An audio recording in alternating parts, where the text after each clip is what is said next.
أكيد كيدا فمهل الكافرين أمهلهم رويدا صدق الله العظيم. صدق اللہ العظیم. سبحان اللہ قاری صاحب، بہت خوبصورت اور دلنشیں انداز میں سورہ طارق کی تلاوت فرمائی آپ نے. سماعتیں معطر ہو جاتی ہیں، بلکہ ہم یہ کہہ سکتے ہیں کہ اس سے خوبصورت آغاز ہمارے اس پروگرام کا ہو ہی نہیں سکتا. بہت شکریہ. اللہ آپ کے درجات مزید بلند کرے، دین اور دنیا دونوں میں مزید سرخروئی عطا کرے. بہت بہت شکریہ، جزاک اللہ. تو ناظرین، ہم جانتے ہیں کہ ثنا کی خوبصورت آواز سننے کے بھی آپ متمنی ہوتے ہیں، بلکہ آپ سب کو شدت سے انتظار ہوتا ہے. ثنا کی جانب بھی چلیں گے، لیکن اس سے پہلے آج کی شخصیت کے بارے میں آپ کو بتا دیں. آج رسول پاک صلی اللہ علیہ وسلم کے ایک ایسے صحابی کا ذکر ہوگا جنہیں رسول پاک صلی اللہ علیہ وسلم کی رفاقت یا ہمراہی کا وقت بہت کم ملا، لیکن ان کی زندگی کا جو ٹرانسفارمیشن ہے، جس طرح سے ان کی دل کی دنیا بدلتی ہے اسلام قبول کرنے کے بعد، اور جس طرح باقی کی شخصیت پر اس کے اثرات مرتب ہوتے ہیں، اور یہ جو تاریخ رہتی دنیا تک کس طرح سے ان کی ذات لوگوں کی زبان پر ان کا تذکرہ جاری و ساری رہتا ہے، ان کی شخصیت تاریخ کے صفحات میں ہمیشہ کے لیے باقی رہ جاتی ہے. اس پر انشاءاللہ تفصیل سے گفتگو ہوگی. نبوت کے رسول پاک صلی اللہ علیہ وسلم کو جب نبوت ملی تو ان کی عمر 3 سال تھی، اور گھرانہ وہ تھا جو اسلام کی دشمنی میں پیش تھا. ابو جہل جو حضرت اکرمہ، چلیں آپ کو نام بتا دیتے ہیں کہ آج انشاءاللہ حضرت اکرمہ کے بارے میں آپ کو بتائیں گے.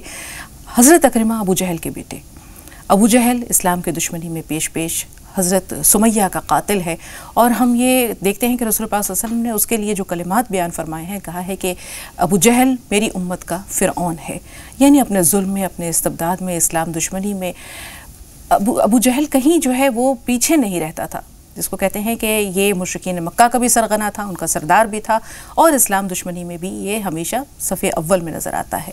تو ایسے شخص کے بیٹے کی زندگی کس طرح رسول پاک صلی اللہ علیہ وسلم کی کہ صحابہ میں ایک ممتاز مقام پاتی ہے، یہ لمحہ فکریہ بھی ہے اور ہمارے لیے عبرت و نصیحت کا سامان بھی ہے. بہت تفصیل سے انشاءاللہ ان کی زندگی کے بارے میں جانیں گے، لیکن اس سے پہلے کچھ دعائیہ کلمات ثنا کی خوبصورت آواز میں. آغاز کیجئے ثنا. حاضر ہے تیرے دربار میں ہم، حاضر ہے تیرے دربار میں ہم. اللہ کرم، اللہ کرم دیتی ہے صدائے چشم نم. اللہ اللہ کرم ہیبت سے اگر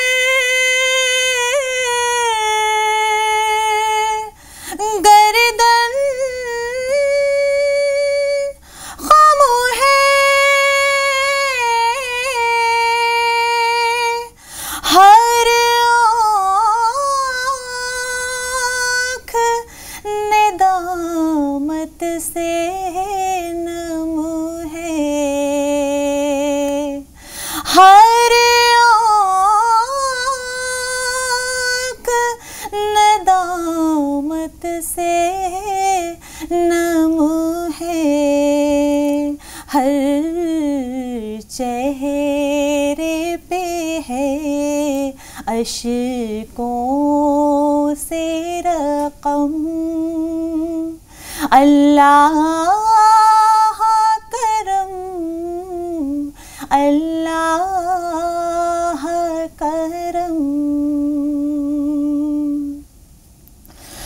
جن لوگوں پہ ہے